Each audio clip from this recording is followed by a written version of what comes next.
இது ஊர்காவத்தில் பருத்தி எடுப்பு பகுதி. இந்த பகுதியில் நேற்றைக்கு அனர்த்தத்தினால் இந்த ரோட்டுகள் எல்லாம்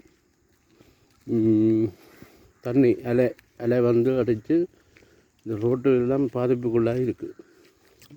இதில் நிறைய குடியிருப்பு வாசிகள் திக்கணும். இப்போ ஒரு வளமைக்கு திரும்பி இருக்குது. இதில் கடற்கோட்டையும் அமைஞ்சிருக்கு. இதில் ஊர்காவத்துறை கடற்கோட்டை இதில் இருக்குது. இங்கே பார்க்கலாம் முடிவா. இதான் ஊர்காவத்துறை கடற்கோட்டை. இந்த அண்மித்த பகுதியில் நேற்றைக்கு காலநிலை மாற்றத்தினால சீரற்ற காலநிலை மாற்றத்தினால ஏற்பட்ட அனர்த்தம் இதுதான்.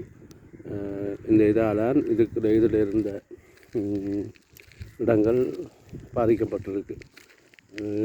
தண்ணி எல்லாம் போய் கொஞ்சம் அந்த மரங்கள் எல்லாம் விழுந்து மரங்கள் எல்லாம் சரிஞ்சு இதற்கு சீரற்ற காலநிலையால் காற்று சூழ்நிலையால் ஏற்பட்ட அனர்த்தம்.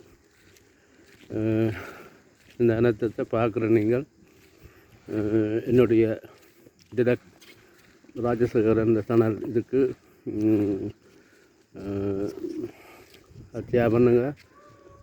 அதை விட சப்ஸ்கிரைப் பண்ணுங்கள். தயவுசெய்து மறக்காதங்க, சப்ஸ்கிரைப் மாத்திரம் செய்துடுங்க. செய்தால் இன்னும் கணக்க வீடியோக்கள் இப்படி இந்த மாதிரி வீடியோக்கள் எல்லாம் உங்களுக்கு நான் அனுப்புவேன். பார்க்குற நீங்கள் சப்ஸ்கிரைப் பண்ணுங்கள்.